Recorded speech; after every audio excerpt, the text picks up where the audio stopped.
Assalamualaikum warahmatullahi wabarakatuh. Perkenalkan, nama saya Anugrah Jihad Nurido dengan NIM 231 0605051.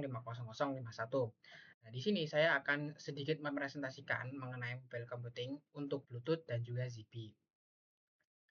Yang pertama ada Bluetooth. Bluetooth itu dirancang sebagai sebuah interface radio universal atau antarmuka radio universal yang memungkinkan terciptanya konektivitas secara wireless dengan ad hoc, di mana perangkat itu dapat terhubung secara langsung satu sama lain tanpa memerlukan infrastruktur tambahan, kayak misalnya access point atau router gitu. Nah, teknologi Bluetooth itu berfungsi untuk menghubungkan berbagai macam perangkat elektronik, mulai dari komputer dan periferalnya, kemudian perangkat genggam, sampai ke PDA dan juga ponsel. Yang pada awalnya si Bluetooth itu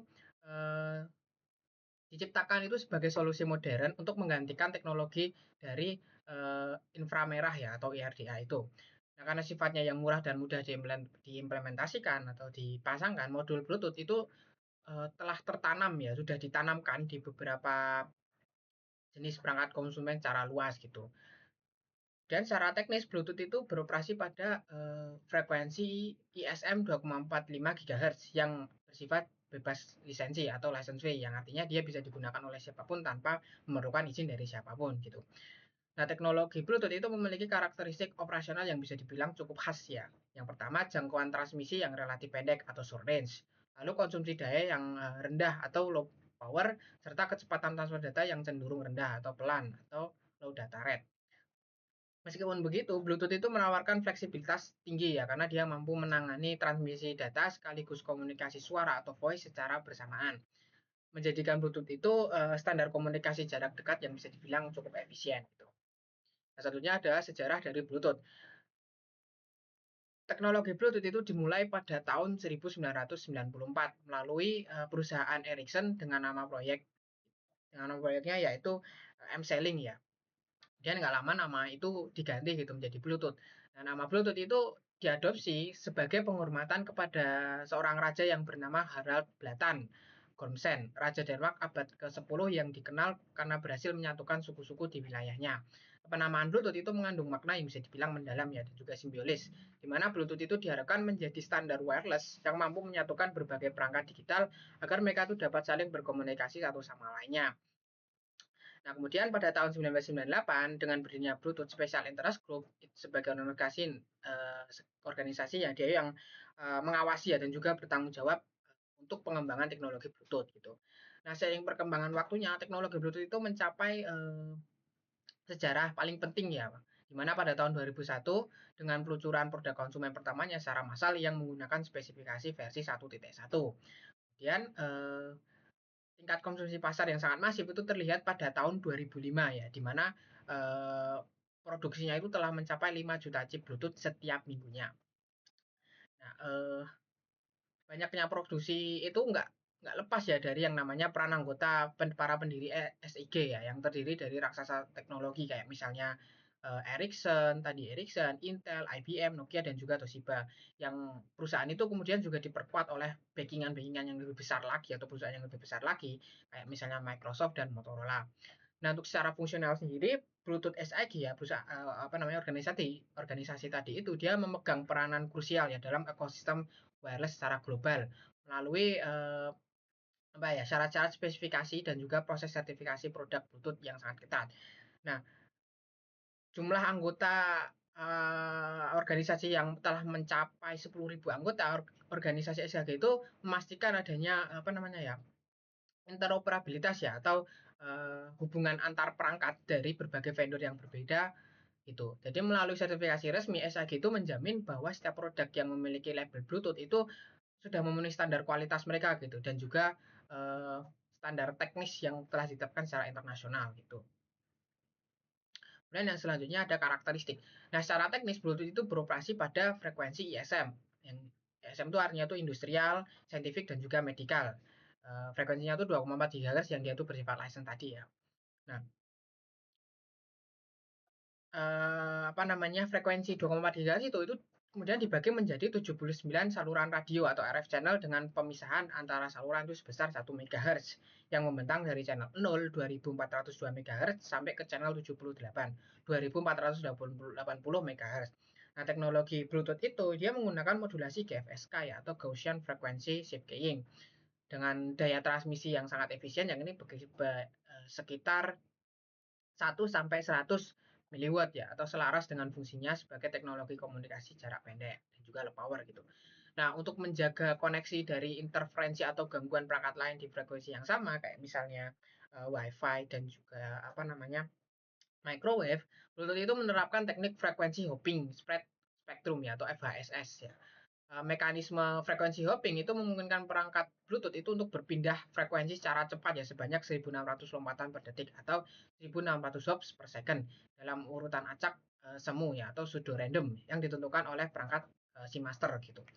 Nah, selain itu digunakan juga metode yang bernama time division duplex atau TDD untuk memisahkan proses pengirim dan penerimaan data pada frekuensi yang sama sehingga kemungkinan terjadinya komunikasi dua arah secara efektif atau duplex itu tadi. Nah, dalam hal konektivitas, Bluetooth itu mendukung dua jenis konektivitas ya. Yang pertama ada voice link atau voice link SCO ya atau synchronous connection oriented. SCO itu dirancang untuk transmisi suara secara circuit switch dengan kecepatan duplex mencapai 64 kilobit per second. Koneksi SCO itu menggunakan forward error correction atau FEC tanpa transmisi ulang atau no retransmission. Jadi kalau misalnya paketnya hilang atau di jalan rusak gitu maka dia tidak akan melakukan pengiriman ulang gitu. Nah, FEC itu berguna untuk menjaga kelancaran audio secara real time gitu dalam komunikasi point to point atau satu ke satu perangkat gitu. Kemudian yang kedua ada data link ACL atau asynchronous connectionless. Dia digunakan untuk transmisi data berbasis paket ya atau paket switch yang bersifat asinkron. Koneksi dari si ACL itu dia mendukung komunikasi point to multi point ya, yang artinya satu perangkat ke banyak perangkat gitu. Nah, dengan tambahan mekanisme acknowledgement untuk menjamin data itu sampai gitu, serta menawarkan kecepatan transport asimetris sampai ke 723,2 kilobit per second.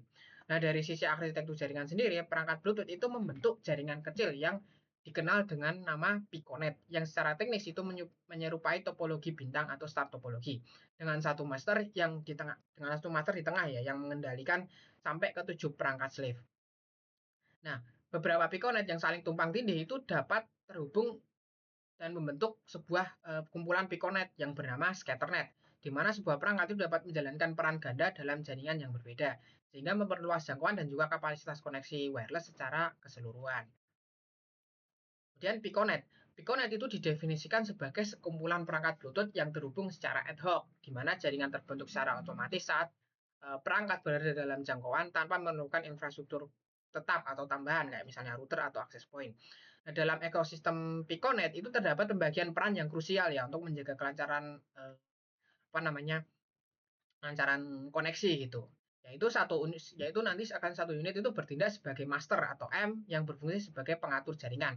Sementara perangkat lainnya itu berperan sebagai slave yang mengikuti instruktur dari master selama Piconet itu berlangsung gitu.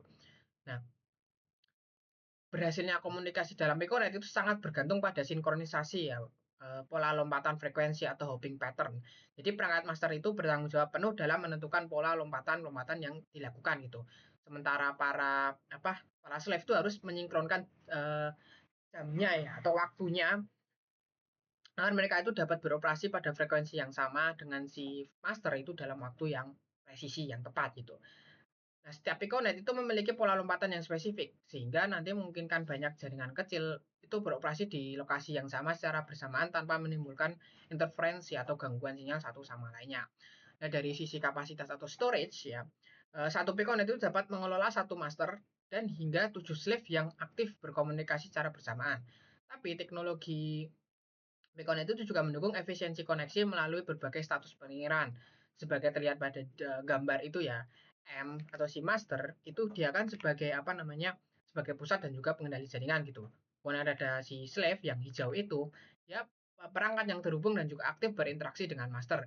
Lalu ada park ini ya yang oranye ini, park oranye itu dia perangkat yang tetap berada dalam jaringan tapi dia dalam kondisi istirahat atau diam gitu. Atau tidak aktif untuk mengirim data gitu.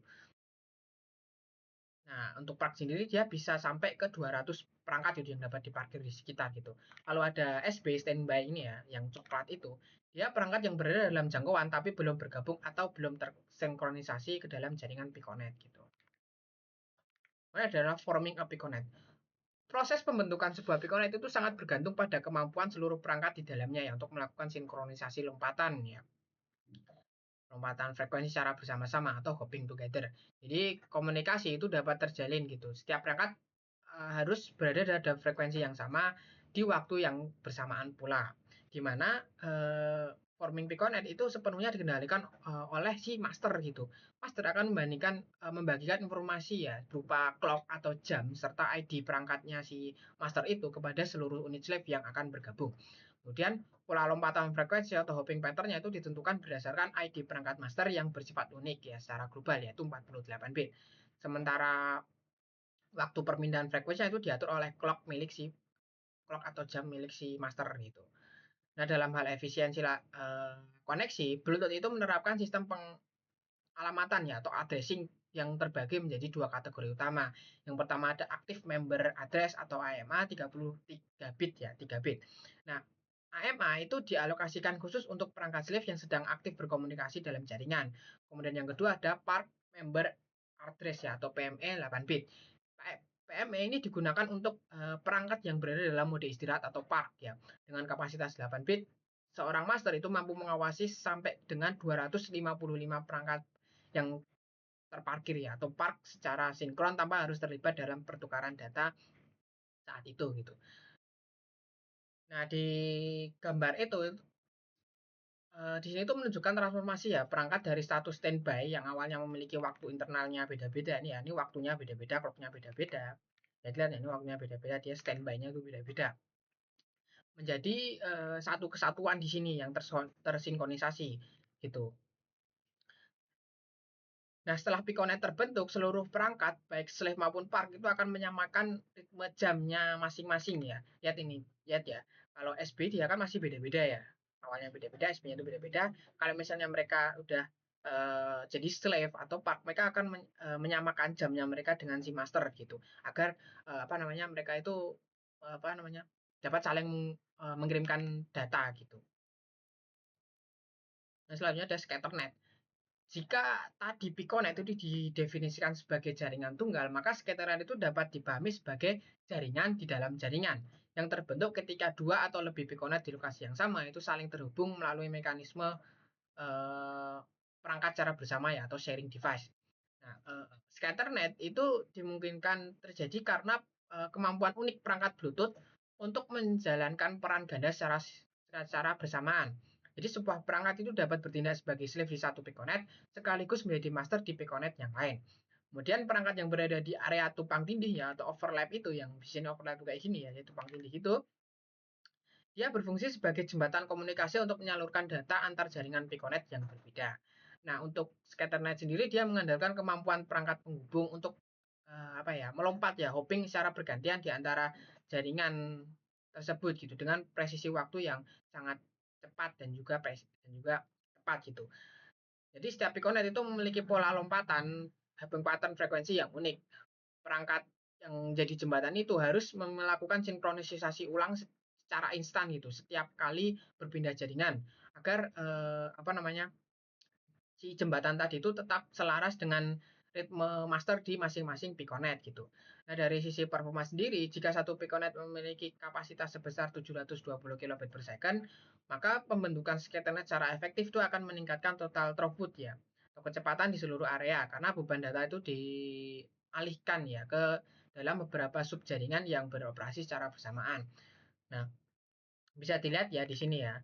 Nah, strukturnya itu dapat digambarkan gini, dua jaringan gini ya. Ini Piconet, Piconet anggap aja Piconet warna merah, ini Piconet warna kuning gitu.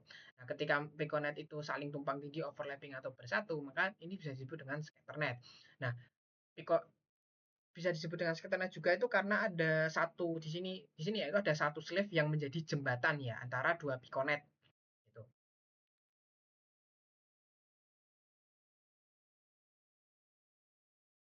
Oke, selanjutnya ada frekuensi selection ya.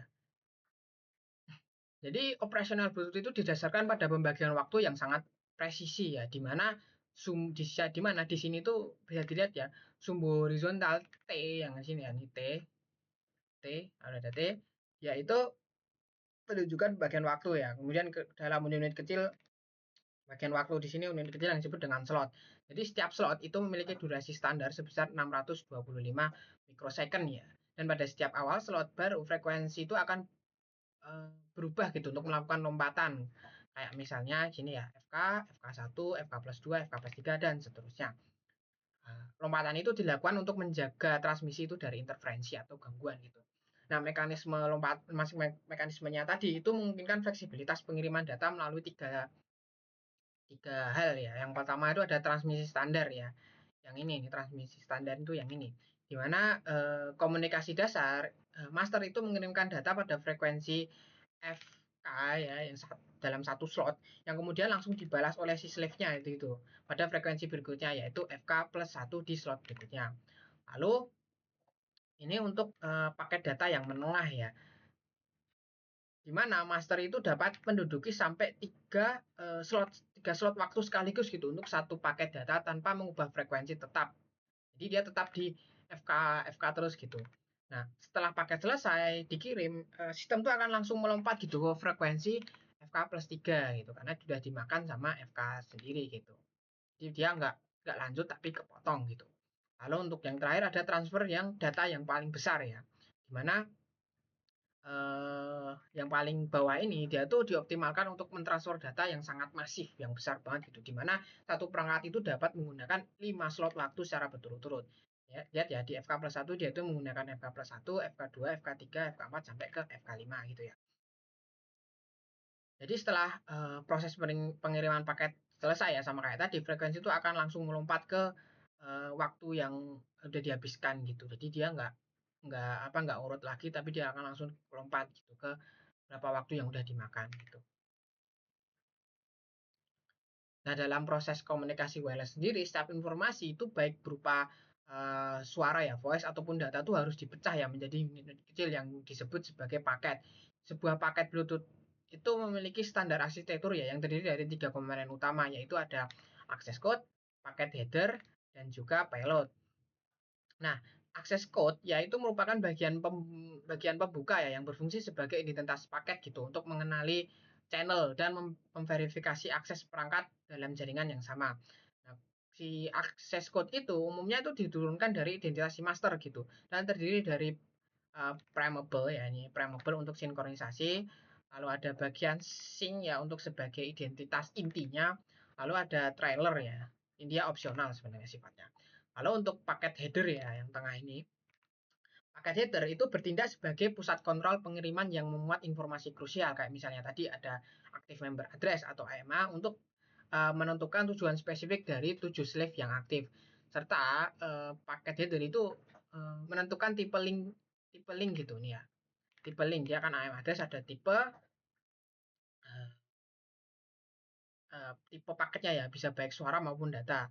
Kemudian header juga dilengkapi dengan kontrol aliran flow ya untuk apa namanya biar penerima tuh nggak kewalahan menerima gitu. Lalu ada urutan pengiriman paket yaitu ARQN dan SEQN ini. Lalu ada yang terakhir ada header error check atau HEC yang berukuran 8 bit. Dia berguna untuk mendeteksi potensi kerusakan data pada bagian header ya selama transmisinya itu berlangsung gitu. Kemudian yang terakhir ada payload ya. Payload itu komponen isi ya isinya itu yang dia itu membawa informasi yang ingin ditransmisikan kayak misalnya potongan audio atau data dari sebuah teks gitu. Nah, ukuran payload sendiri sifatnya itu bervariasi ya, tergantung pada volume data yang dialokasikan dalam satu waktu transmisi gitu. Selanjutnya itu klasifikasi tipe payload pada synchronous connection oriented ya atau SCO. Dia di sini dia digunakan untuk menjamin kualitas transmisi audio dalam berbagai kondisi sinyal. Bluetooth itu menyediakan beberapa tipe paket SCO yang terdiri dari 3 kategori audio murni kayak HV1, HV2, HV3, dan satu kategori paket campuran yang bernama DV ini. Jadi setiap paket itu memiliki strategi penggunaan forward error correction-nya masing-masing gitu. Untuk HV1 ya, HV1 yang ini itu artinya high voice 1. Nah, HV1 itu memprioritaskan keamanan data yang sangat tinggi dengan mengalokasikan hanya total 10 byte-nya ini untuk audio dan juga 20 byte sisanya itu untuk FEC ya atau kode perbaikannya itu. Jadi strategi yang digunakan HV1 itu efektif gitu digunakan pada saat kondisi gangguan sinyal yang parah untuk menjaga kejernihan suara. Gitu. Lalu yang kedua ada HV2 atau High Quality Voice 2. HV2 itu tipe paket yang bisa dibilang seimbang ya, di mana ruang payloadnya itu dibagi menjadi 20 byte untuk audio, untuk paket audio atau paket suara, dan 10 byte itu untuk perlindungannya atau apa namanya tadi kode perbaikannya atau FEC. Nah, HB2 itu digunakan untuk penggunaan pada kondisi sinyalnya itu normal gitu. Lalu yang ketiga ada HV3 ya atau High Quality Voice 3. HV3 itu lebih mengarah ke kapasitas maksimal dengan menggunakan seluruh 30 byte-nya itu untuk apa namanya paket audio gitu tanpa perlindungan FEC atau tanpa kode perbaikan gitu. Nah, HV3 itu memungkinkan kualitas suara yang terbaik gitu saat berada di lingkungan dengan sinyal yang kuat, benar-benar bagus gitu. Lalu yang terakhir ada DV atau data voice ya, yang terakhir ini DV. Dia lebih kompleks ya.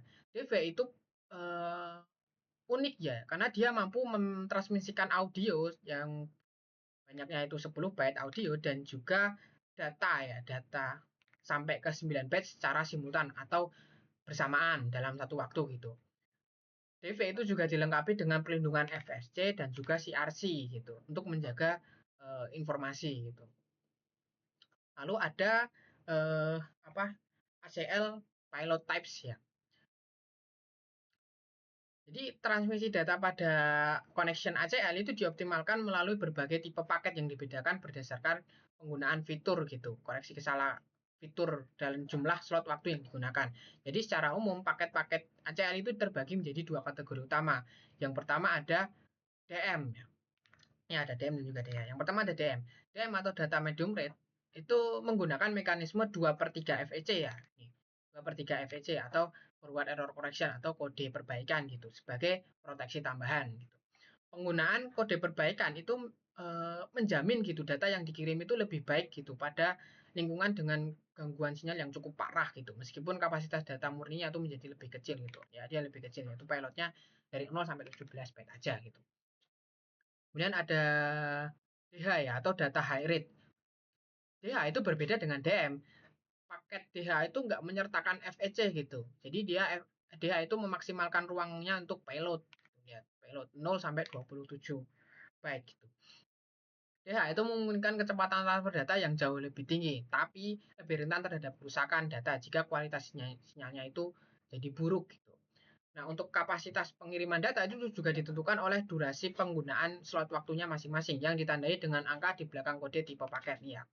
1, 1, 3, sama 5. Yang pertama ada DM1 dan DH1 yang menggunakan satu slot waktu.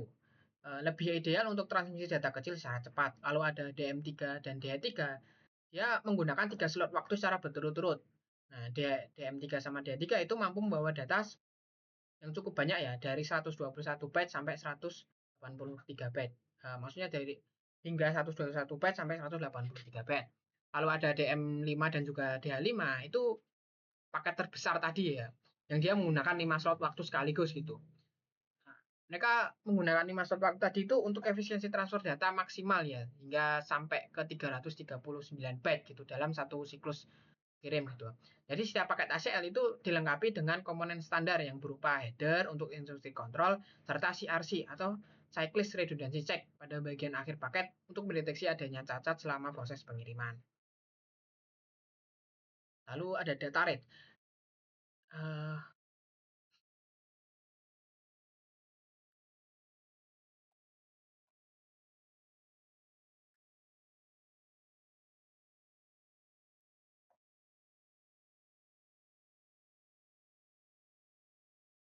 Nah, efisiensi transfer ya informasi dalam jaringan Bluetooth itu sangat ditentukan oleh jenis connection yang digunakan gitu, baik untuk data asinkron ACL maupun jenis suara sinkron atau SCO.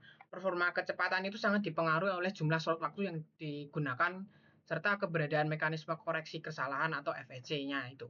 Nah, kecepatan data ACL atau asynchronous connectionless itu dioptimalkan untuk pengiriman dokumen atau file dengan variasi kecepatan berdasarkan jumlah slot. untuk paket satu slot DM1 atau DH1 ini ya, satu slot ini DM1 DH1 itu memiliki kecepatan terendah dengan kisaran antara 108 sampai ke 172 kilobit per second. Lalu untuk paket 3 slot ya DM3 sama DH3 yaitu memberikan peningkatan kecepatan yang signifikan gitu hingga mencapai 258,1 sampai ke 390 kilobit gitu. Kemudian paket 5 slot DM5DH5 itu mode yang paling cepat ya dengan dua skema operasional. Pada mode simetris, kecepatan kirim dan terimanya itu seimbang ya. Kecepatan kirim dan terimanya itu seimbang. Kecepatan maksimal itu berada di angka 433,9 kilobit per second. Sedangkan pada mode asimetris kecepatan forwardnya itu dapat mencapai puncaknya di 723,2 kilobit per second. Tapi dengan kecepatan reverse ya yang dia turun jauh sekali ya itu bisa mencapai 54,4 kilobit per second gitu. 57,6 kilobit per second. Kemudian untuk kecepatan data SCO atau Synchronous Connection Oriented itu berbeda dengan SCL tadi ya. Paket audio HV1, HV2, HV3 itu dirancang untuk mempertahankan kestabilan transmisi secara konstan gitu, secara terus menerus pada angka yang sama yaitu 64 kilobit per second gitu. Nah, standar kecepatannya yang 64 tadi itu memastikan kualitas komunikasi suara manusia itu tetap bisa jernih itu dan juga stabil dan minim gangguan secara real time gitu. Kemudian yang terakhir ada paket campuran yaitu DV ya. Bluetooth itu juga mendukung paket campuran yaitu data dan suara secara bersamaan. DV itu mampu mentransmisikan audio secara stabil di 64 kilobit per second sekaligus membawa data tambahan dengan kecepatan sampai 57,6 kilobit per second secara simultan atau secara bersamaan. Kemudian ada link type ya. Mekanisme connection dan pengaturan lalu lintas data link atau link type dalam sistem komunikasi Bluetooth itu lebih mengandalkan metode transmisi berbasis polling dan juga time division duplex atau TDD untuk mengatur interaksi antar perangkat dalam sebuah jaringan. Nah, seluruh proses pengiriman data itu diatur secara ketat dalam slot waktu standarnya yaitu sebesar 62 mikrosecond. Nah, dalam mekanisme link type ini perangkat slave itu tidak diizinkan mengirimkan informasi secara mandiri gitu, melainkan harus menunggu instruksi atau panggilan dari perangkat master gitu. Nah, kemudian manajemen koneksi link type itu dibagi menjadi dua ya. Yang pertama ada SCO atau Synchronous Connection Oriented. Dia SCO itu dioptimalkan khusus untuk transmisi suara.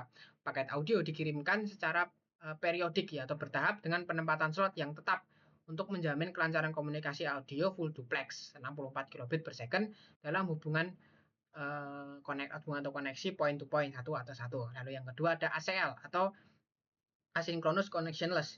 ACL itu dirancang untuk pengiriman data dengan jadwal yang lebih fleksibel gitu. Nah, keunggulan dari ACL dia itu terletak pada ukuran paket yang variabel mulai dari 1, 3, atau 5 slot.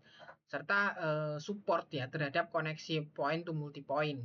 Artinya satu ke banyak perangkat gitu. Nah, koneksi point to multi point tadi itu memungkinkan satu master itu berkomunikasi dengan banyak slave secara bergantian. Nah, berdasarkan diagramnya di sini ya, itu terlihat jelas ya bagaimana master itu mengatur prioritasnya gitu. Untuk paket SCO itu di SCO yang merah itu dia diberikan waktu secara teratur gitu. Contohnya ini ya, SCO di master itu dia dikirimkan dalam waktu 1 2 3 4 5. Kirim 1 2 3 4 5, kirim 1 2 3 4 5, kirim. Di sini juga sama di slave ya, kirim 1 2 3 4 5, kirim 1 2 3 4 5, kirim 1 2 3 4 5, kirim. Sama. Kemudian untuk paket ACL ya yang berwarna biru dan hijau itu ditransmisikan di sela-sela waktu gitu. Mereka nggak urut tapi di sela-sela waktu sih suara gitu. Lalu selanjutnya adalah robustness ya. Nah, mekanisme ketahanan sinyal atau robustness dari teknologi Bluetooth itu dirancang untuk tetap beroperasi secara optimal ya, meskipun berada di lingkungan yang ramai frekuensi ya atau penuh dengan gangguan atau apa sih namanya? Itu gangguan sinyal. Nah, ketahanan itu tadi itu dicapai melalui 3 strategi utama. Yang pertama itu ada lompatan frekuensi atau frekuensi hopping. Jadi perangkat itu tidak berkomunikasi pada satu channel tetap gitu, saluran tetap, melainkan terus melompat antar frekuensi dalam pola yang sudah ditentukan oleh si master gitu. Nah, mekanisme lompatan tadi itu memastikan bahwa jika terjadi interferensi atau gangguan pada frekuensi tertentu kayak misalnya dari WiFi atau perangkat elektronik lainnya, gangguan tersebut itu hanya bersifat sementara gitu sebelum akhirnya sistem itu memutuskan untuk berpindah ke saluran yang lebih bersih. Nah, hopping itu tadi juga berfungsi untuk memisahkan lalu lintas antar piconet yang berbeda agar tidak saling tumpang tindih atau overlapping gitu. Lalu ada retransmission ya atau pengiriman ulang. Retransmission itu khusus untuk ACL aja ya. Jadi Bluetooth itu menerapkan sistem konfirmasi pengiriman yang sangat cepat.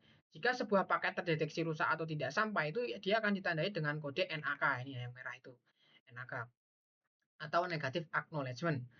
Nah, jadi pengirim itu akan segera mengulang transmisi paket, tadi itu atau mengirimkan paket tersebut sampai diterima dengan benar oleh penerima, lalu ACK atau acknowledgement. Nah, proses pengiriman tadi itu terjadi secara instan gitu. Jadi kita tuh nggak akan sadar kalau misalnya ternyata paketnya itu hilang dan dilakukanlah retransmisi atau pengiriman ulang. Kemudian ada forward error correction atau FEC atau perbaikan kesalahan, kode perbaikan lah. Nah, FEC itu bentuk perlindungan internal ya di mana kode ekstra itu ditambahkan ke dalam paket data gitu.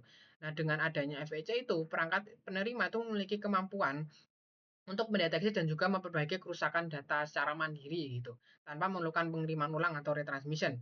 Nah, fitur dari FEC itu sangat krusial ya pada connection suara atau SEO untuk menjaga kualitas audio itu tetap berjalan gitu meskipun kondisinya itu sedang nggak stabil.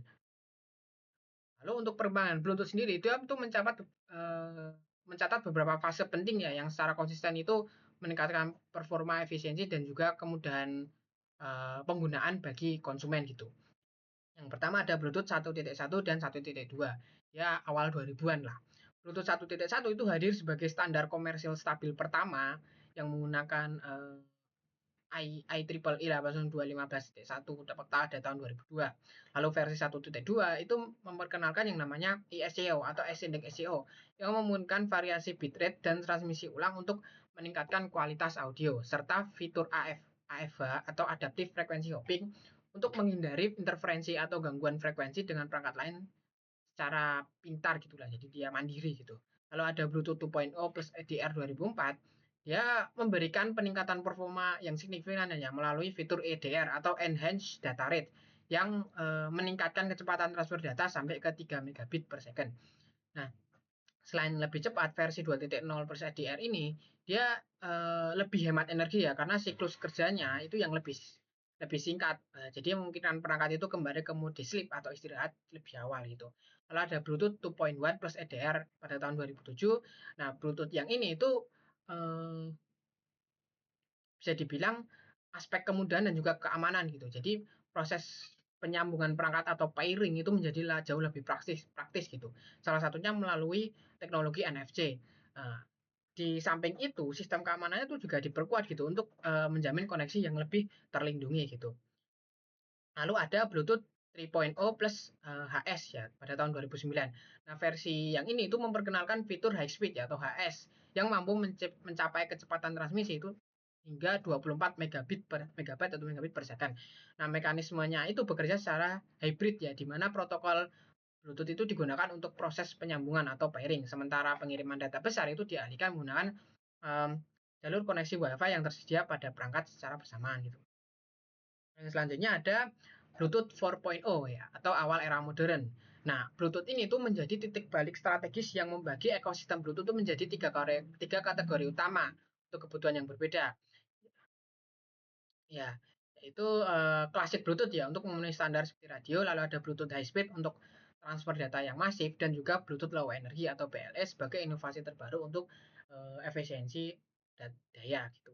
Kemudian ada Bluetooth Low Energy ya atau BLE itu dikenal sebagai Smart Bluetooth ya atau Bluetooth yang pintar. BLE itu dirancang khusus untuk perangkat yang memerlukan biaya rendah dan konsumsi energi yang bisa dibilang rendah juga atau minimal.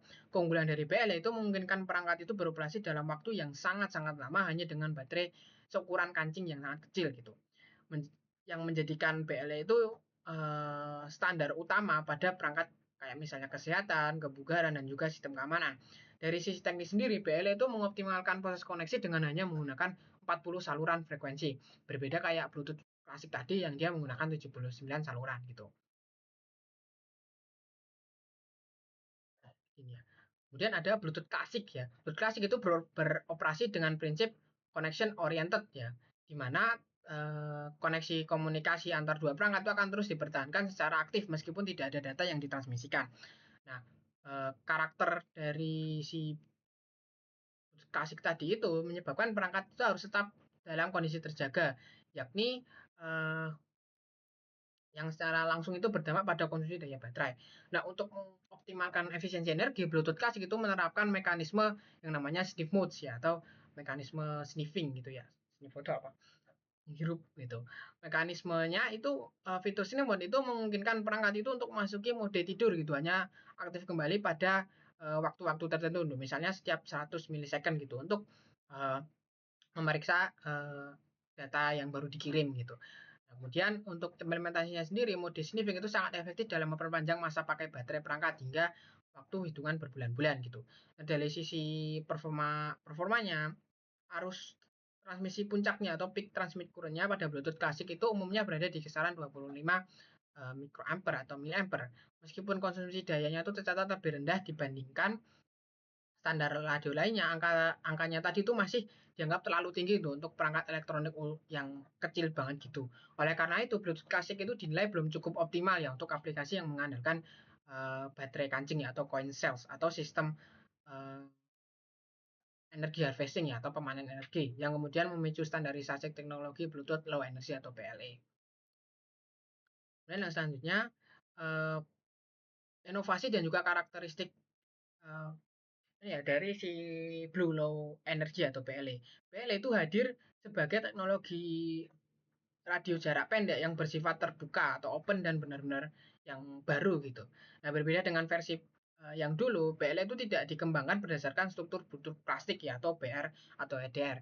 BLE itu menggunakan pengembangan secara blank sheet design atau desain dari nol.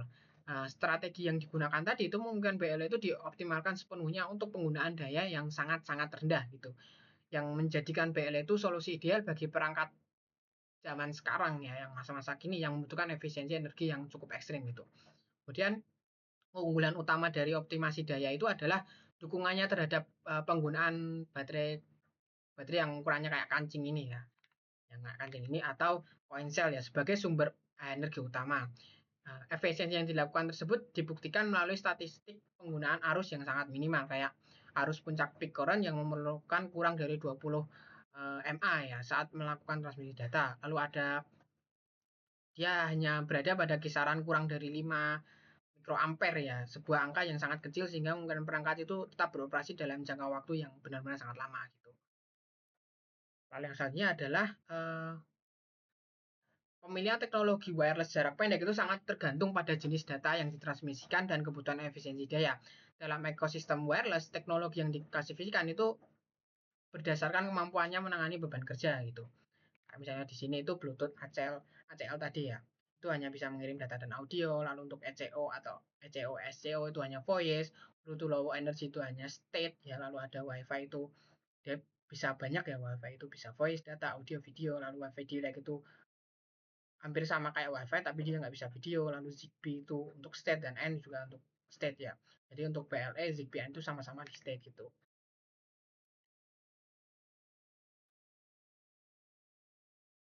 Nah, untuk mencapai standar konsumsi daya yang sangat rendah, Bluetooth Low Energy atau BL itu mengimplementasikan ya beberapa optimasi teknis ya yang berfokus pada efisiensi waktu operasional dan juga pemrosesan data.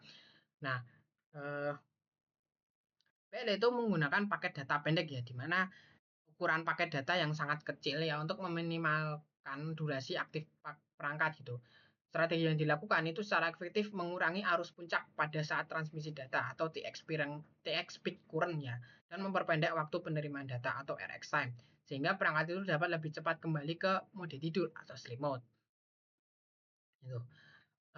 Jadi berbeda dengan Bluetooth klasik yang menggunakan 79 saluran ya, BL itu beroperasi dengan jumlah saluran radio yang jauh lebih sedikit gitu, totalnya kalau nggak salah 40 ya. Nah, hal ini dilakukan untuk mempercepat proses penemuan perangkat ya atau discovery dan waktu penyambungan atau connection sehingga energi itu tidak terbuang sia-sia hanya untuk prosedur pencarian sinyal gitu. Nah, sistem BLE itu dirancang menggunakan mekanisme kerja yang sederhana itu untuk meminimalkan beban kerja prosesor dari perangkat gitu. Nah, selain itu penggunaan protokol tunggal ya atau single protokol itu mempermudah jalur komunikasi dan mengurangi kompleksitas operasional yang mengonsumsi daya.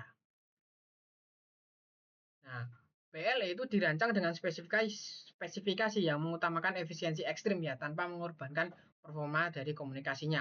Nah, secara operasional teknologi PLE itu mampu menjangkau jarak sampai ke 150 meter pada area terbuka atau open field dengan daya keluaran yang sangat efisien, yakni sekitar 10 miliwatt ya. Nah, dari sisi konsumsi energi, PLE itu hanya menggunakan arus maksimal sebesar 15 miliampere saat beroperasi penuh dan turun drastis hingga ke 1 mikroampere. Nah, pada mode tidur atau sleep current yang menjadi faktor kunci daya tahan baterai hingga hitungan tahunan gitu. Kemudian kecepatan respon dan konektivitas itu memiliki latensi yang sangat rendah ya, yaitu hanya sekitar 3 milisecond. Serta dia juga mendukung topologi yang berbentuk star atau bintang gitu. Nah, secara global kapasitas koneksi yang didukung secara teoritis itu mencapai lebih dari 2 miliar perangkat gitu.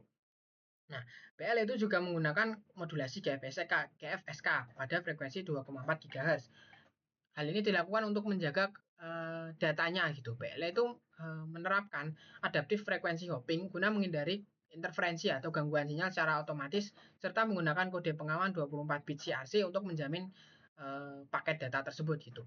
Nah, untuk keamanan datanya itu dijamin ya melalui enkripsi tingkat tinggi yaitu 128 bit AES CCM. Selain itu PLE itu sangat fleksibel ya dengan mendukung berbagai mode kerja ya mulai dari siaran atau broadcast, lalu ada koneksi langsung hingga ke model data read atau rewrite. Kemudian karakteristik throughput dan filosofi data pada BLE berbeda dengan teknologi wireless yang lebar lainnya. Bluetooth Low Energy atau BLE itu memiliki pendekatan yang lebih unik gitu dalam menangani aliran data atau flow yang memprioritaskan efisiensi di atas kecepatan volume gitu. Throughput itu bukan parameter utama. Jadi dalam ekosistem BLE, kapasitas data atau total throughputnya itu tidak dianggap sebagai parameter performa yang bisa dibilang memiliki arti gitulah. Nah, hal ini dikarenakan BLE itu tidak dirancang untuk mendukung aktivitas streaming yang berkelanjutan. Kayak misalnya transmisi audio atau video secara terus-menerus gitu. Nah, secara teknis BLE itu memiliki kecepatan data dasar yang sebesar 1 megabyte per second ya. Namun arsitekturnya itu tidak dioptimalkan untuk keperluan transfer berkas berukuran besar kayak misalnya foto atau dokumen. Penggunaan BLE itu untuk tugas tersebut itu dinilai tidak efisien gitu karena akan mengkonsumsi daya ya baterai yang banyak atau signifikan dan memakan waktu yang lama gitu. Nah, desain dari BLE itu difokuskan pada pengiriman potongan kecil data gitu. Jadi secara berkala gitu untuk mengekspos status perangkat gitu.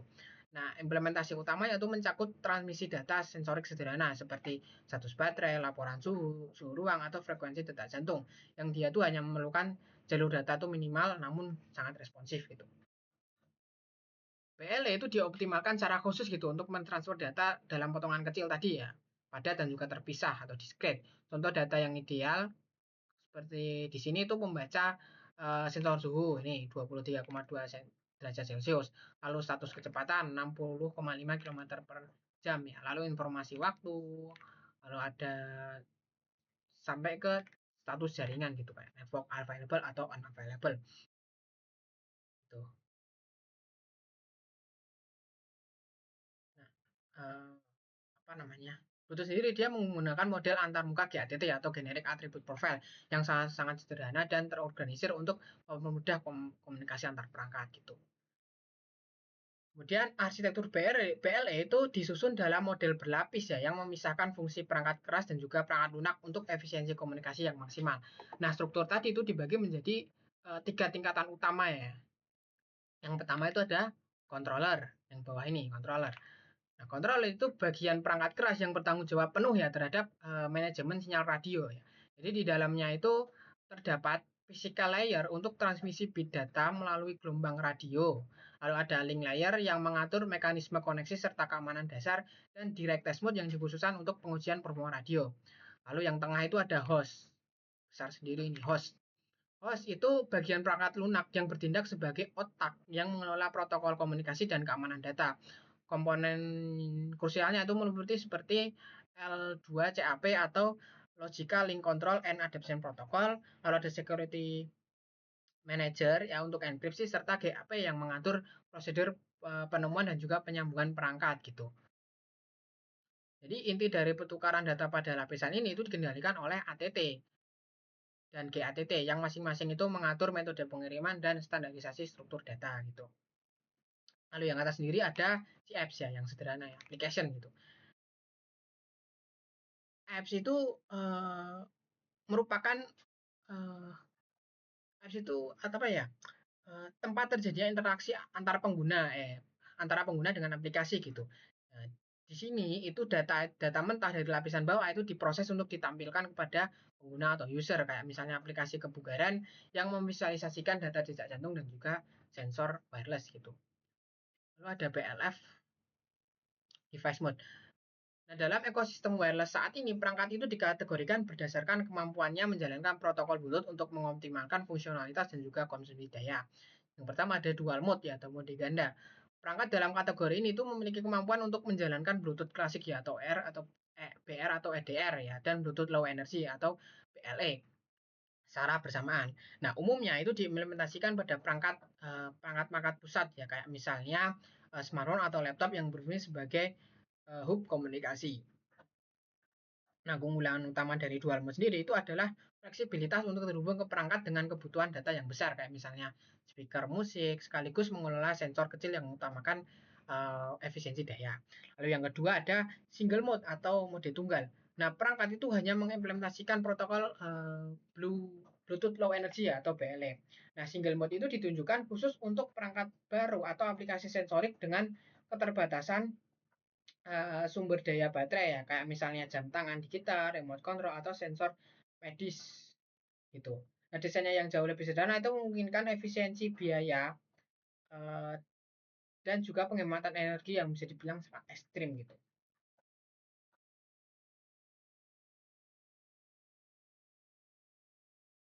Lalu yang selanjutnya ada efisiensi dan juga fungsionalitas perangkat Bluetooth itu ditentukan oleh susunan protokol atau stack ya yang diimplementasikan. Jadi terdapat 3 variasi utama yang mendefinisikan cara perangkat itu melakukan proses data gitu. Yang pertama ada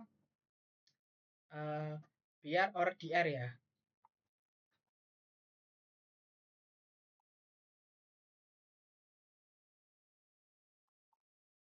BR or DR data.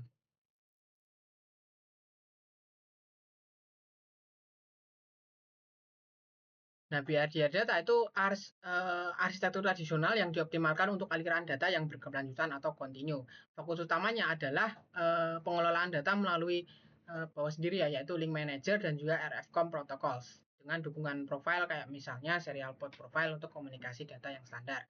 Kalau ada dual mode stack ya, atau jembatan yang tengah ini. Nah, dia dual mode stack itu arsitektur yang paling kompleks ya, karena mengintegrasikan dua teknologi dalam satu sistem gitu. Nah, perangkat dual mode stack itu memiliki kemampuan basic rate RF sekaligus low energy.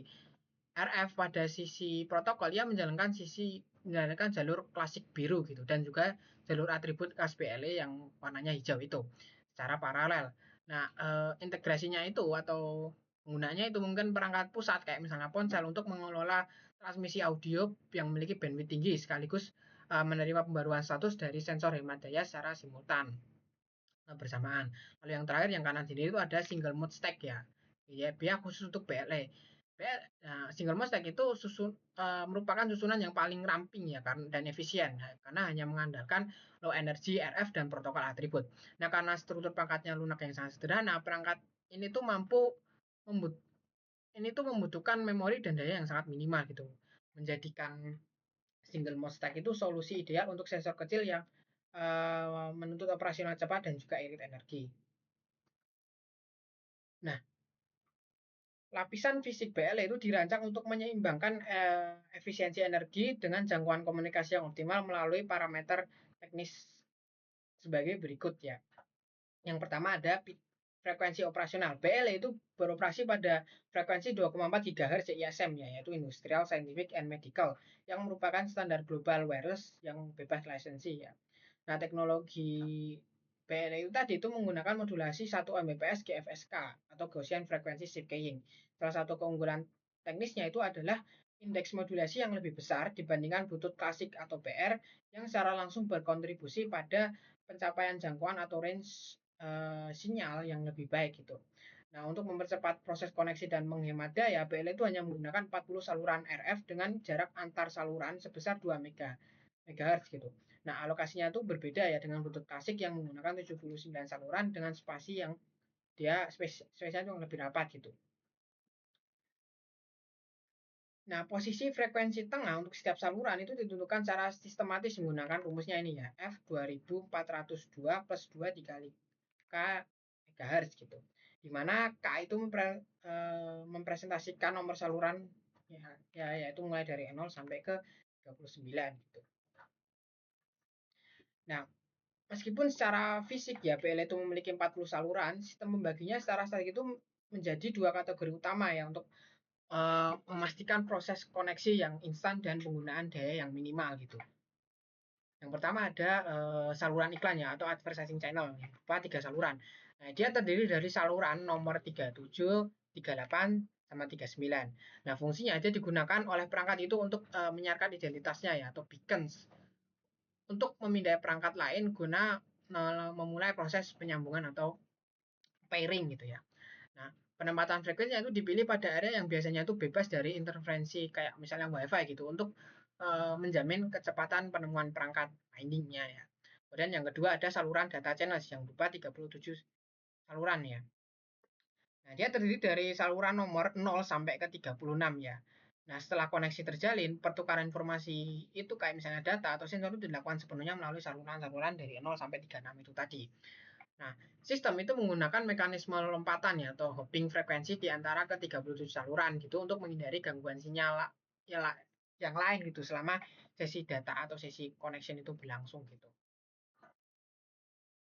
Nah, penempatan 3 saluran iklan pada teknologi BL itu dirancang secara strategis ya untuk mengatasi interferensi atau gangguan dari jaringan WiFi yaitu 802.11 ya yang beroperasi pada frekuensi 2,4 GHz yang sama kayak si Bluetooth gitu. Nah, strateginya itu memastikan koneksi itu melalui mekanisme kayak misalnya penempatan strategi saluran ya yaitu 37, 38, 39. Nah, ketiga saluran ini itu diletakkan pada celah frekuensi spesifik gitu yaitu di frekuensi terendah 37, tengah 38 dan tertingginya 39 yang berguna untuk menghindari tumpang tindih dengan WiFi yang lebih dominan gitu. Nah, saluran iklan BL ya atau broadcasting BL itu sengaja diletakkan di luar puncak gelombang saluran WiFi yang paling sering digunakan ya, yaitu saluran 1, 6 dan juga 11. Sebagaimana terlihat pada gambarnya di sini ya. Gambarnya di sini itu WiFi itu jauh lebih besar ya dibandingkan garis-garis tipis milik saluran BLE gitu. Sehingga penempatan di antara puncak-puncak WiFi itu meminimalkan risiko tabrakan sinyal atau collision gitu. Nah, tujuan utama dari arsitekturnya ini itu adalah memastikan ya perangkat BLE itu tetap dapat melakukan penemuan perangkat ya atau finding atau discovery ya dan penyambungan secara instan pairing ya. Bahkan di lingkungan dengan aktivitas jaringan wireless yang ramai atau padat gitu. Nah, untuk operasional perangkat PL itu dikendalikan oleh sebuah state machine ya, yang mengatur bagaimana perangkat itu berpindah dari kondisi diam sampai terjadinya koneksi aktif gitu. Nah, di sini itu terdapat 5 status atau stage utama yang mendefinisikan peran dan juga aktivitas perangkat dalam jaringan. Yang pertama adalah standby ya, yang di tengah ini standby. Nah, standby itu perangkat yang bertindak sebagai advertiser secara periodik gitu, mengirim sinyal siaran agar keberadaannya itu dapat ditemukan oleh perangkat lain di sekitarnya. Lalu yang kedua, itu ada advertising ya, perangkat yang bekerja sebagai advertiser secara predik mengirimkan sinyal siaran agar keberadaannya itu dapat ditemukan oleh perangkat lain di sekitarnya. Nah, tadi standby itu status dasar di mana perangkat itu berada dalam mode hemat energi ya, tanpa melakukan aktivitas pengiriman atau penerimaan data. Lalu yang selanjutnya ada scanning yang atas sendiri. Scanning itu atau itu perangkat yang bertindak sebagai scanner aktif ya, atau pemindai aktif yang mendengarkan atau memantau sinyal siaran dari perangkat yang berada dalam status advertising. Kalau ada initiating ya, atau memulai, jadi setelah menemukan perangkat target, perangkat itu akan masuk ke mode inisiasi ini ya, untuk mengirimkan permintaan inisiasi koneksi gitu. Kalau yang selanjutnya ada connection. Nah, setelah proses inisiasinya berhasil, perangkat itu masuk ke dalam status tersambung gitu, atau connection, dengan memilih salah satu dari dua peran. Yang pertama ada master ya. Jadi perangkat yang menginisiasi koneksi dan bertanggung jawab mengatur jadwal serta ritme komunikasi. Lalu ada slave yang perangkat yang menerima permintaan koneksi dan beroperasi mengikuti instruktur serta jadwal yang ditetapkan oleh si master. Lalu kemudian di sini ada eh, proses inisiasi koneksi ya antara perangkat Bluetooth Low Energy atau BLE itu mengikuti jalur terstruktur yang memisahkan antara perangkat yang mencari koneksi dan yang menyediakan layanan. Nah, visualisasi ini itu merupakan langkah demi langkah yang menunjukkan transisi ya, status dari kondisi awal hingga penetapan peran master dan juga slave. Ini ada jalurnya masing-masing ya. Yang pertama itu ada,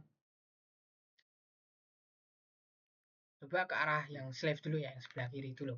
Nah, standby itu perangkat itu akan mulai dalam status diam atau mode hemat daya ya, untuk meminimalkan konsumsi energi gitu. Kalau ada advertiser ya, advertiser yang sini, dia itu perangkat itu beralih menjadi penyiar ya, atau paket data kecil, sehingga secara periodik gitu untuk mengumumkan keberadaannya di lingkungan sekitar. Kalau ada slave ya, yang yaitu status akhir ya, yang tercapai ketika perangkat itu menerima permintaan koneksi dari pihak lain, secara resmi bertindak sebagai slave dalam koneksi gitu. Lalu sini ada yang master ya. Untuk standby-nya sendiri sebenarnya kondisi awal yang sama kayak sebelumnya, yaitu mode diam untuk menghemat daya ya. Lalu ada scanner yang berdana perangkat aktif memindai atau mendengarkan sinyal siaran dari berbagai advertiser yang berada di dalam jangkauan. Lalu ada inisiator. Jadi inisiator itu setelah permohonan inisiator tadi diterima, setelah mengidentifikasi target yang sesuai, perangkat itu mengambil inisiatif itu untuk mengirimkan permintaan pembentukan koneksi. Lalu yang terakhir adalah master ya, dimana setelah permohonan diterima, perangkat itu resmi menjadi master yang memegang kendali penuh atas pengaturan jadwal serta frekuensi komunikasi uh, di kelanjutannya gitu. Lalu dalam arsitektur link layer ya, BLE, setiap perangkat itu beroperasi dalam salah satu dari beberapa status ya, atau stage spesifik yang menentukan aktivitas radio dan juga konsumsi energinya. Yang pertama itu ada standby ya. Jadi kondisi dasar di mana perangkat itu tidak sedang melakukan transmisi ya, atau penerimaan data serta tidak terhubung dengan perangkat lain. Jadi pada tahap ini konsumsi energi itu berada di titik yang paling minimal gitu. Lalu ada advertiser ya. Itu perangkat secara berkala menyiarkan paket iklan atau advertisement ke udara gitulah ya, agar perangkatnya itu ditemukan, itu dapat diketahui oleh perangkat lain di sekitarnya. Lalu misalnya adalah scanner, kondisi di mana perangkat itu secara aktif mencari dan mendengarkan siaran dari perangkat advertiser gitu. Lalu ada inisiator ya, di mana fase aktif sebuah perangkat itu mencoba memulai atau menginisialisasi koneksi dengan perangkat lain yang telah ditemukan gitu. Lalu ada master, perangkat yang telah berhasil terhubung dengan perangkat lain dan memegang peran penuh ya sebagai pengatur utama dan juga pemimpin dalam sesi koneksi tersebut gitu. Lalu ada slave ya, yang perangkat yang telah terhubung namun bertindak sebagai pengikut yang memenuhi aturan dan juga jadwal komunikasi yang sudah ditetapkan oleh si master.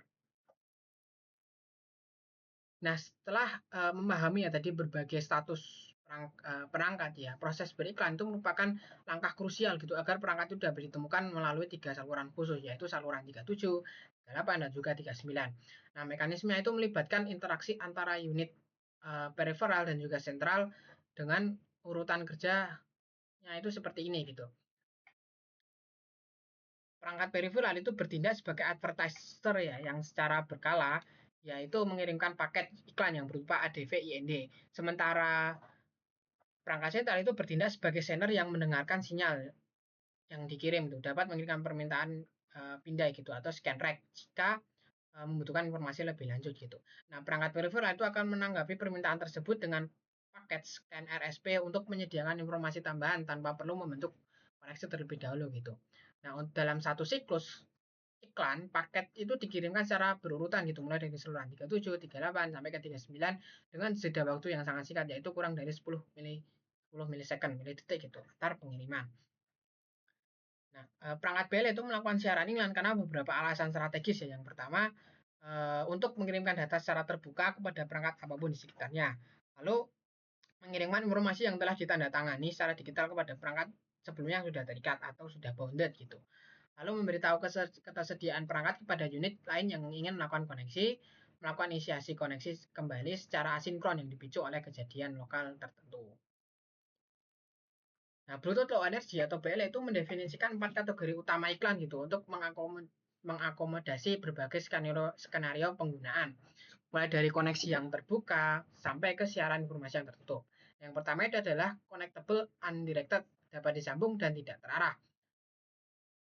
Nah, karakteristik ini itu ada tipe yang paling fleksibel dan umum yang digunakan gitu. Yang fungsinya itu memungkinkan setiap perangkat pemindah atau scanner itu berada dalam jangkauan untuk menginisialisasi koneksi dengan perangkat pengiklan gitu.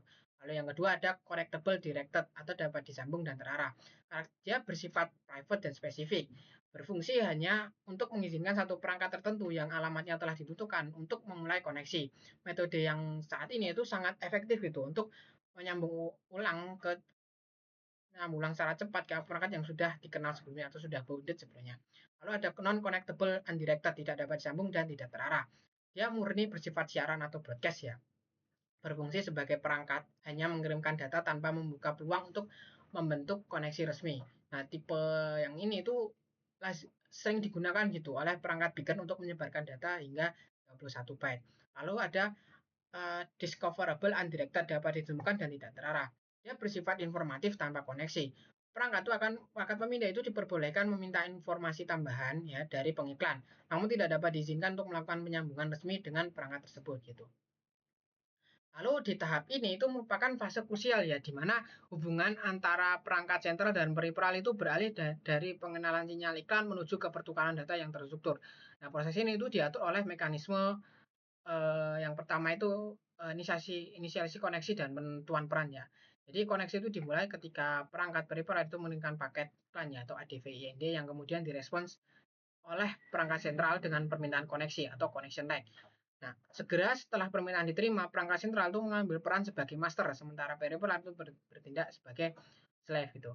Kemudian ada sinkronisasi dan efisiensi ya. Jadi master itu bertanggung jawab untuk menginformasikan slave mengenai urutan lompatan frekuensi atau hopping sequence serta kapan perangkat slave itu harus terjaga atau wake up untuk menerima data. Nah, seluruh transaksi data selanjutnya itu dilakukan melalui 37 saluran data, meninggalkan saluran iklan yang telah digunakan sebelumnya. Nah, pada tahap ini seluruh transaksi data itu sudah dapat dienkripsi untuk menjamin privacy gitu. Selain itu, kedua perangkat itu diizinkan memasuki mode tidur nyenyak kayak atau deep sleep ya. Itu yang mendalam di antara jadwal transaksi yang menjadi faktor utama di mana efisiensi baterai pada teknologi BLE. Teknologi Bluetooth Low Energy atau BLE itu dirancang untuk meminimalkan waktu aktif radio melalui prosedur koneksi yang sangat responsif. Jadi fokus utama dari arsitektur dari BLE itu adalah efisiensi operasional maksimal dalam durasi singkat mungkin gitu. Nah, ada yang namanya latensi koneksi ultra rendah. BLE itu memiliki kemampuan unik untuk menyelesaikan ya seluruh siklus komunikasi itu mulai dari deteksi sinyal iklan, pembentukan koneksi, penurunan data sampai ke pemutus hubungan itu dalam waktu total kurang dari 3 milisecond milidetik. Nah, untuk alur pertukaran sinyalnya itu terstruktur ya, di mana proses komunikasi itu dibagi secara sistematis berdasarkan jenis saluran yang digunakan. Lalu ada fase saluran iklan ya atau advertising channel ya di sini channels. Jadi perangkat advertiser itu atau calon slave itu menyiarkan paket advertisement ya yang kemudian segera ditanggapi oleh si inisiator gitu atau calon master dengan connect request sini nih connect request. Nah, kemudian setelah peran ditetapkan, master itu melakukan pull terhadap slave. Slave kemudian mentransmisikan data yang diperlukan yang diikuti oleh pihak konfirmasi atau ACK dari si master. Nah, untuk menghemat energi setelah tugas selesai, slave itu mengirimkan perintah LL terminate. Jadi proses ditutup dengan tanda terima ACK terakhir dari si master. Mungkin kedua perangkat itu kembali ke mode hemat daya secara instan. Lalu yang di sini itu Visualisasi yang di sini tuh menyajikan rincian teknis mengenai interaksi antar perangkat ya, yaitu master dan slave dalam satu sesi koneksi yang sangat singkat. Fokus utamanya itu adalah meminimalisir durasi aktif radio untuk mencapai efisiensi daya yang maksimal. Nah, nah, proses komunikasi itu dimulai pada titik nol ya, titik 0 mikrosecond ya. Saat slave mengirimkan paket iklan secara langsung ya atau ADV indirect. Master merespons dengan connect request pada 326 mikrosecond setelah pertukaran data protokol atribut pada 2158 mikrosecond. Slave segera mengirimkan instruksi ya LL terminate IND pada 2682 mikrosecond untuk memutus hubungan. Nah, proses ditutup dengan tanda terima atau acknowledgement dari master pada 2928 mikrosecond. Nah, radioaktif di sini ya, kolom radioaktif yang ini, yang tengah ini, yang hijau ini, itu mengungkapkan bahwa data rentang waktu totalnya itu hampir 3 milidetik gitu, milisecond. Radio itu hanya aktif selama beberapa ratus mikrodetik untuk setiap transmisi paket. Jadi sebagai contoh, pengiriman paket kosong itu hanya membutuhkan durasi aktif radio selama 80 mikro mikrosecond ya, gitu. Lalu untuk dia Lalu untuk diagram-diagram di belakang yang di bawah ini itu mempertegas ya ritme komunikasi di mana kotak biru itu mempresentasikan kotak biru yang itu transmisi slave ya dan kotak merah itu mempresentasikan si master. Jadi seluruh urutan kejadian itu menegaskan bahwa komunikasi BL itu terjadi secara instan gitu. Memungkinkan perangkat itu kembali ke mode hemat daya dalam waktu yang sangat singkat gitu. Lalu ada Bluetooth Low Energy yang mendefinisikan ulang standar efisiensi energi melalui konsumsi daya per transaksi yang sangat minimal. Berdasarkan analisis data operasional, karakteristiknya itu isinya tuh yang pertama itu kalkulasi energi per transaksi ya, di mana satu transaksi itu minimal itu diselesaikan dalam waktu maksimal 3 milisecond ya, atau 0,003 detik gitu. Kalau untuk daya transmisinya atau TX-nya itu diperkirakan sekitar 15 miliwatt ya, terutama untuk penguat daya pada chip 665 nanometer. Lalu untuk baterainya, untuk konsumsi baterainya itu 1,5 volt ya, energi yang dilepasnya itu hanya sekitar 45 mikrojoule ya per transaksi. Kemudian untuk masa pakai baterainya itu menggunakan di sini tuh menggunakan contoh baterai kancing standar yaitu Lenmar WC357 180 mAh. Sebuah perangkat itu secara teori itu dapat melakukan hingga 21,6 juta kali transaksi. Nah, dalam skenario pengiriman data berskala misalnya satu laporan per menit atau 1440 kali sehari, baterai itu mampu membantu perangkat selama lebih dari 15.000 hari atau melampaui 40 tahun gitu. Nah, untuk masa pakai teknis ini tuh jauh melampaui usia baterai itu sendiri gitu. Nah, hal ini ditunjukkan bahwa konsumsi daya PLA itu sudah mencapai titik di mana baterai itu seringkali lebih mahal daripada komponen elektroniknya. Nah, berkat konsumsi daya yang sangat rendah itu, perangkat PLA itu sangat berpotensi ya untuk dioperasikan menggunakan sumber tenaga hasil harvesting energi atau pemanen energi lingkungan kayak misalnya cahaya lampu ruangan atau ambient light gitu. PLE use case ya. Jadi aplikasi praktis dan kasus penggunaan PLE teknologi Bluetooth Low Energy atau PLE itu menjadi pilihan utama untuk berbagai aplikasi modern karena kemampuannya dalam mentransmisikan data status berukuran kecil secara cepat dengan konsumsi energi yang sangat minimal gitu. Nah, pemanfaatan PLE itu mencakup berbagai sektor kehidupan sehari-hari antara lain kayak misalnya deteksi digunakan untuk fitur proximity ya atau kedekatan ya kayak misalnya kunci pintu secara otomatis, lalu kedeteksi kehilangan barang, serta sinkronisasi waktu antar perangkat, dan lain sebagainya. Nah, teknologi Bluetooth Low Energy itu memungkinkan perangkat untuk melakukan estimasi lokasi ya dan otomatisasi berbasis kehadiran ya melalui pemantauan kekuatan sinyal serta konektivitas yang asinkron gitu. Perangkat itu dapat menentukan lokasi relatif penggunaan berdasarkan profil sinyal PLA. Jadi dia digunakan untuk mengidentifikasi konteks lokasi secara spesifik ya, kayak misalnya mendeteksi saat user atau pengguna itu berada di dalam mobil, di dalam kantor, ruang rapat, sampai ke bioskop gitu. Lalu untuk deteksi kehadiran atau presence detection itu berorientasi pada otomatisasi rumah pintar atau smart home, IoT itu mungkin ya, berdasarkan kehadiran fisik atau pergerakan pengguna gitu. Yang contohnya itu menyalakan lampu secara otomatis saat mendeteksi pergerakan di area rumah. Lalu eh, memberikan instruksi untuk mengunci pintu secara otomatis saat pengguna itu meninggalkan area rumah dan lain sebagainya. Ini ada BLE dan Internet of Things ya. Mana yang pertama itu yang di sini ya, yaitu ganggang pintu yang bisa mendeteksi denyut nadi. Kalau ada remote, ini remote ya, yang bisa mendeteksi suhu. Lalu ada sikat gigi yang bisa mengukur gula darah. Lalu ada GAP ya. GAP atau Generic Access Profile itu merupakan profil landasan yang wajib diimplementasikan oleh seluruh perangkat Bluetooth gitu. GAP itu berfungsi sebagai komponen integrasi utama yang menyatukan berbagai lapisan protokol untuk memenuhi persyaratan dasar operasional sebuah perangkat Bluetooth yang fungsional. GAP itu mendefinisikan berbagai prosedur generik yang berkaitan dengan manajemen layanan koneksi. Kayak misalnya device discovery, yaitu menetapkan prosedur standar agar semua sebuah perangkat itu dapat menemukan perangkat lain di sekitarnya. Kalau ada link establishment, mengatur mekanisme inisiasi dan pembangunan hubungan antar perangkat. Kalau ada link management, mengelola parameter koneksi selama sesi komunikasi berlangsung. Link terminator yang menentukan tata cara pemutusan hubungan koneksi secara teratur. Dan terakhir adalah initiation of security feature yang mengatur inisiasi fitur-fitur keamanan guna memastikan privasi dan integrasi data. Masih lanjut lagi ya. Jadi agar komunikasi antar perangkat Bluetooth dapat berjalan secara terstruktur, GAP itu menetapkan 4 peran spesifik berdasarkan cara perangkat berinteraksi dan mengelola koneksi. Yang pertama adalah broadcaster, perangkat yang bertindak sebagai pengiklan atau advertiser tapi bersifat tidak dapat disambung atau non-connectable. Jadi peran dari broadcaster itu berfokus pada pengiriman data siaran satu arah seperti beacon informasi di sebuah lokasi gitu. Lalu ada observer ya yang merupakan lawan dari broadcaster di mana perangkat secara aktif memindai atau scanning ya siaran iklan broadcaster namun tidak memiliki kemampuan untuk menginisiasi koneksi resmi. Kalau ada peripheral, perangkat pengiklan yang bersifat dapat disambung ya atau connectable setelah hubungan terjadi atau setelah koneksi itu terjalin gitu. Nah, perangkat peripheral itu akan beroperasi sebagai slave dalam satu jalur koneksi lapisan connection gitu atau single layer connection. Contohnya adalah sensor medis atau perangkat wearable yang bisa digunakan. Lalu yang terakhir ada sentral atau perangkat yang bertugas untuk memindai siaran iklan dan mengambil inisiatif untuk membangun koneksi.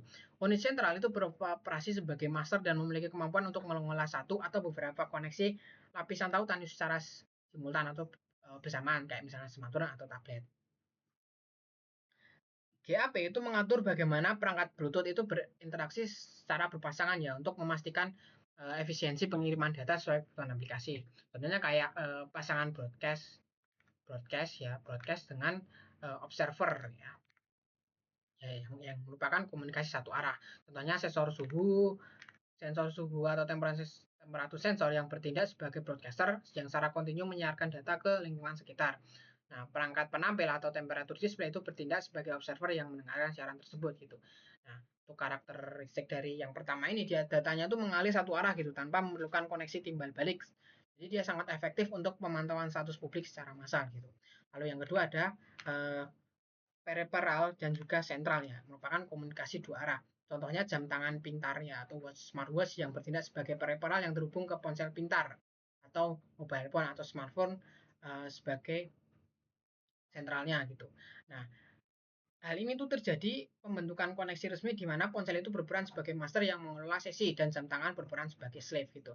Nah, yang kedua ini dia menggunakan sinkronisasi data dua arah yang kompleks dan juga aman gitu antar perangkat dan juga kosongan dan juga pengguna. Gitu. Lalu ada GAP itu bertanggung jawab penuh dalam mengatur apakah sebuah perangkat itu dapat diidentifikasi oleh perangkat lain melalui tiga metode. Yang pertama itu ada non-discoverable mode atau mode tidak dapat ditemukan. Jadi pada mode ini perangkat itu sama sekali tidak menyiarkan paket iklannya atau advertisement. Akibatnya perangkat lain itu tidak bisa mendeteksi keberadaannya melalui prosedur pemindaian yang standar gitu. Lalu yang kedua ada limited discover mode atau mode penemuan terbatas. Jadi perangkat itu hanya melakukan siaran iklan dalam jangka waktu yang telah ditentukan sebelumnya gitu. Nah, setelah durasinya itu berakhir, maka perangkat akan otomatis bertransaksi kembali ke kondisi standby. Nah, mode yang ini tuh umumnya diimplementasikan pada perangkat yang hanya perlu terlihat selama proses penyambung atau pairing awal aja gitu. Lalu ada general discoverable mode atau mode penemuan umum yang merupakan mode standar di mana perangkat itu melakukan siaran iklan secara kontinu atau secara terus menerus gitu tanpa batasan waktu. Nah, General mode inilah yang memastikan perangkat itu selalu dalam kondisi siap gitu untuk ditemukan dan dikoneksikan kapan saja. Nah, selain mengatur visibilitas, GAP juga memiliki otoritas penuh gitu dalam mengelola muatan data yang dikirimkan melalui paket iklan maupun paket respons pemindai atau scan sebuah paket gitu. Dan selanjutnya ada proses pairing, itu merupakan tahapan krusial dalam membangun hubungan gitu. Hubungan komunikasi yang aman antara dua perangkat Bluetooth Low Energy atau BLE. Nah, tahapan-tahapan tadi itu melibatkan pertukaran kunci keamanan untuk menjamin privasi data. Inisiasi piling ya atau prosedur pengenalan awal itu dapat dimulai ya secara fleksibel baik oleh perangkat sentral kayak misalnya smartphone atau HP ataupun perangkat berkepala sentral kayak misalnya smartwatch gitu. Lalu dia juga menggunakan short term keys ya, atau STK. Jadi kedua perangkat itu akan menghasilkan dan saling bertukar kunci jangka pendek ya atau STK. Kunci sementaranya itu berfungsi sebagai basis enkripsi ya untuk mengamankan paket data selama sesi komunikasi aktifnya itu berlangsung gitu. Lalu juga ada prosedur bonding ya. Jadi salah satu perangkat itu dapat mengajukan permintaan bonding untuk menciptakan relasi permanen yang lebih efisien gitu. Kalau ada kunci jangka panjang atau LTK. Jadi sebuah LTK itu dihasilkan lalu dipertukarkan dan disimpan secara aman di memori kedua perangkat. Nah, gitu. Lalu keuntungan LTK sendiri, dia LTK itu memungkinkan perangkat itu melakukan enkripsi ulang secara instan gitu saat terjadi koneksi kembali atau reconnect gitu tanpa harus mengulang seluruh rangkaian proses pairing dari awal. Nah, sistem itu akan menyimpan data konfigurasi profile dan layanan perangkat gitu. Nah, yang lainnya memberikan kenyamanan bagi pengguna karena perangkat itu dapat langsung beroperasi secara optimal setiap kali tersambung kembali tanpa perlu konfigurasi ulang. Nah, dalam proses menentukan koneksi yang aman atau pairing, setiap perangkat itu harus menyatakan kemampuan interaksi fisiknya atau I/O capabilities, input atau output, kepada perangkat lawan.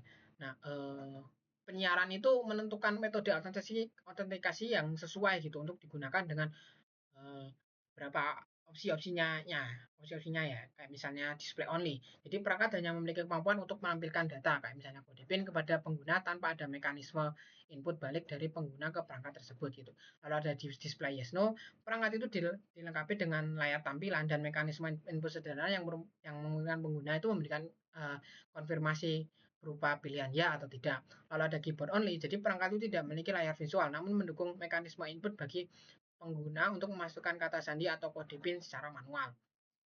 Lalu ada no input no output. Jadi no input no output itu kategori perangkat yang paling sederhana ya. Jadi tanpa dukungan layar tampilan maupun alat input bagi pengguna. Kalau ada keyboard display, jadi kategori perangkat dengan kemampuan interaksi penuh gitu, memiliki alat input dan data sekaligus layar untuk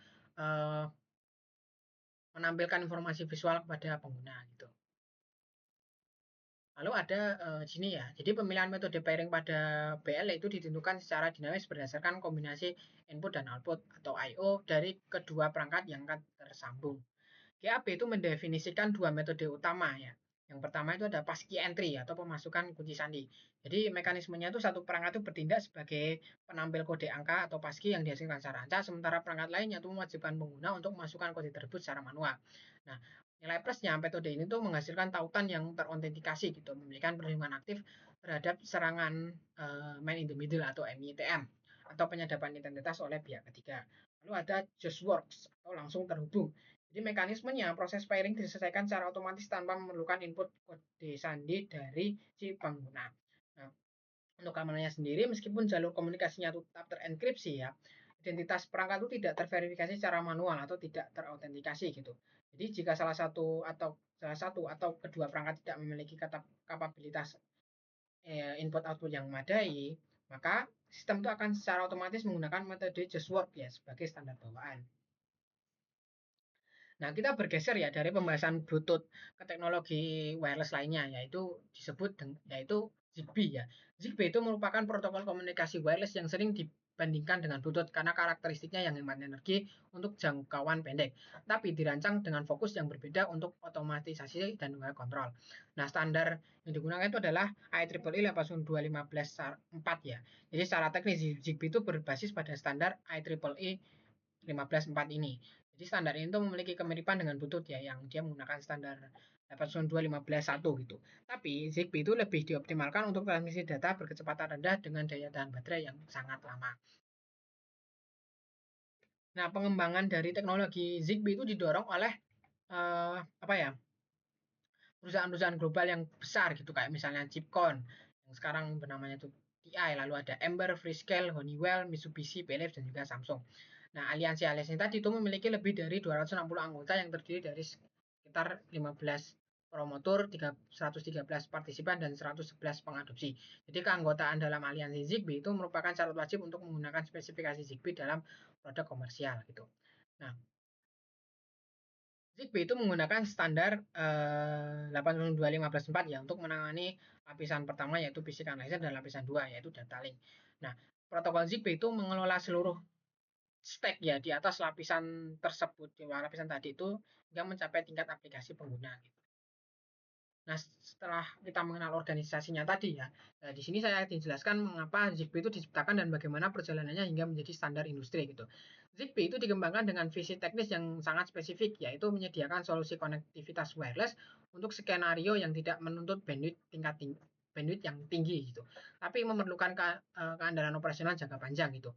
Nah, untuk tujuan desain utamanya itu adalah konsumsi daya yang rendah atau low power consumption atau low power consumption. Jadi arsitekturnya itu dioptimalkan agar perangkat sensor itu dapat beroperasi secara mandiri selama bertahun-tahun hanya dengan sumber daya baterai yang terbatas gitu. Nah, untuk desainnya itu sederhana yaitu simple design. Ya, lebih berfokus pada protokol yang ramping agar mudah diimplementasikan pada perangkat keras dengan keterbatasan memori dan juga daya pemrosesan gitu. Lalu efisiensi biaya atau view cost. Jadi dia dirancang untuk menekan biaya produksi serendah mungkin gitu. Memungkinkan penyebaran jaringan sensor secara massal dan ekonomis. Lalu pengembangan awal jaringan itu dengan karakteristik serupa dengan Zigbee yang telah dimulai sekitar tahun 1998 gitu. Nah, Zigbee Alliance itu resmi didirikan pada tahun 2002 ya sebagai badan pengatur dan juga pengembangan ekosistem vendor yang mendukung standar Zigbee.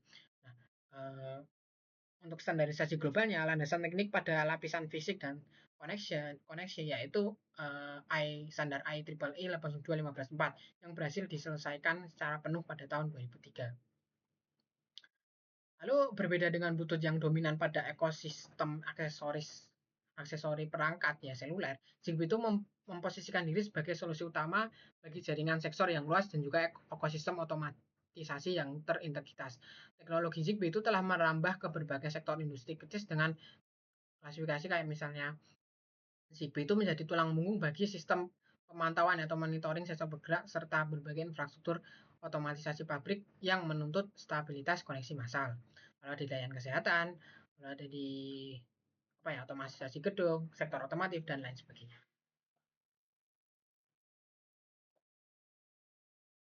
Nah, efisiensi daya dan biaya dalam ekosistem Zigbee itu dicapai melalui pembagian peran perangkat yang terstruktur, di mana setiap unit itu dioptimalkan sesuai dengan kapasitas komputasinya.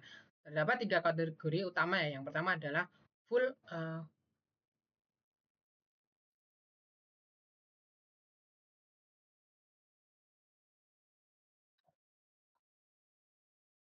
teknologi Zigbee itu beroperasi melalui integrasi strategis antara standar IEEE dan juga spesifikasi dikembangkan oleh Zigbee Alliance untuk menciptakan sistem komunikasi wireless yang utuh.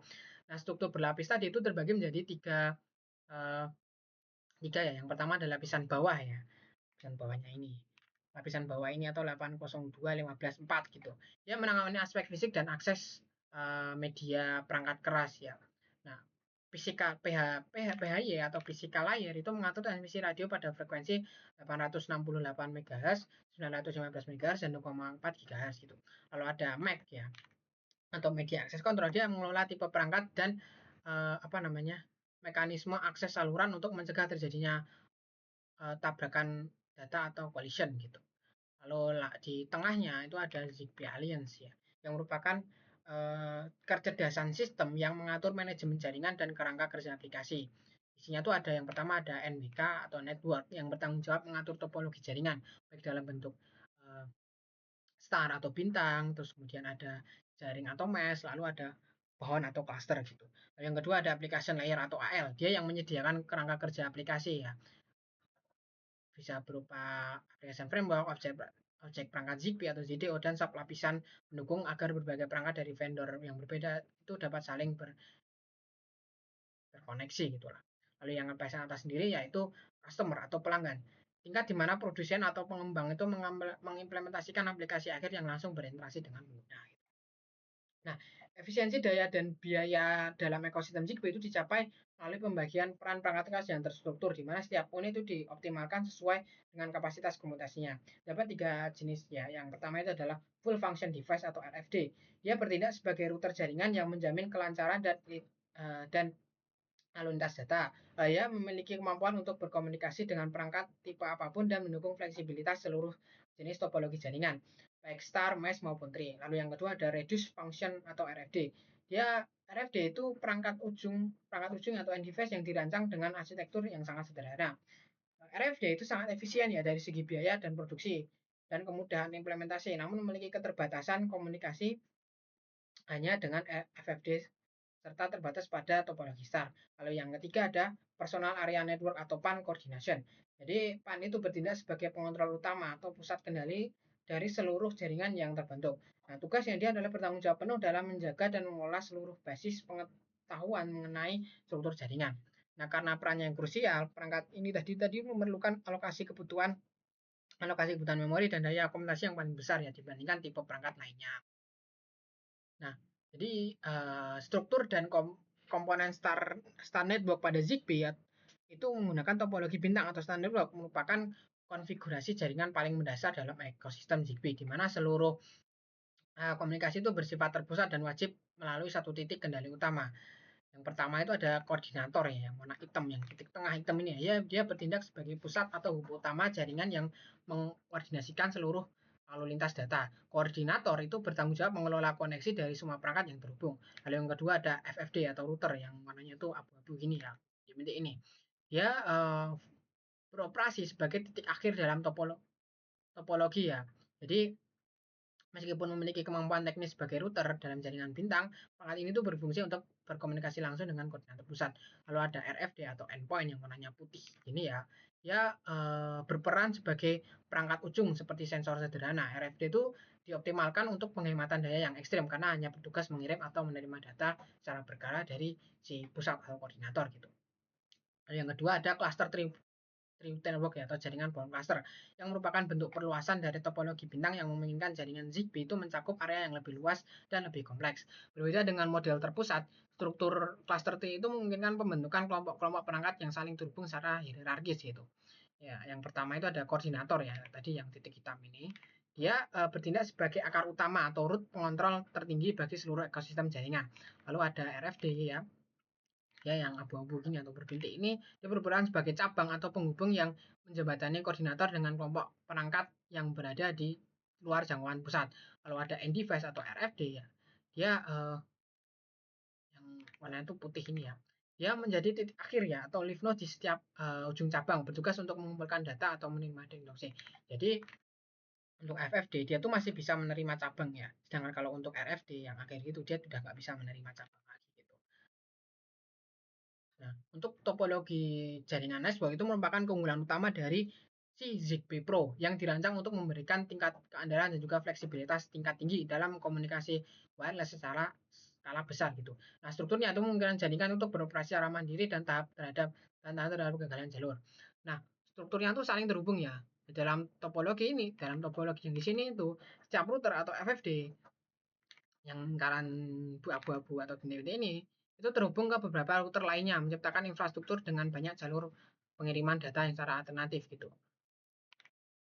Jadi ya, misalnya eh, dari sini mau ngirim ke sini, ini hanya contoh aja ya, terus sini rusak gitu, jalurnya sini rusak, maka dia masih bisa lewat sini atau lewat ke tempat lainnya, nggak perlu lewat sini gitu.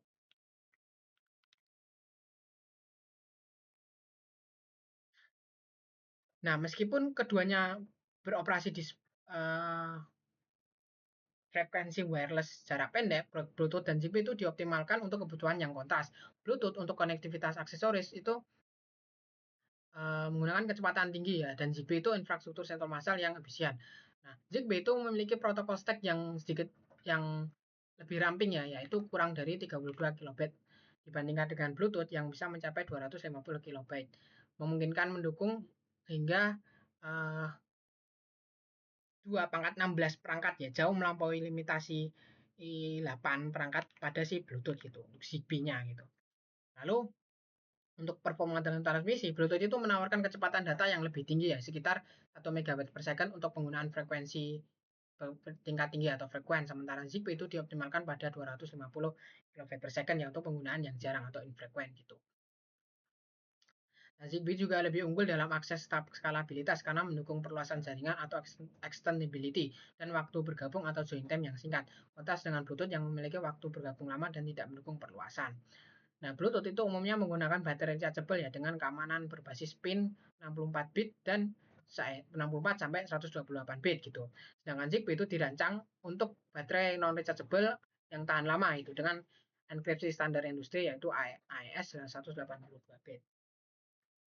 Nah, perbandingan teknologi komunikasi nirkabel ini menunjukkan bahwa klasik Bluetooth PR atau DR, Bluetooth Low Energy dan Zigbee itu sama-sama beroperasi pada frekuensi 2,4 GHz.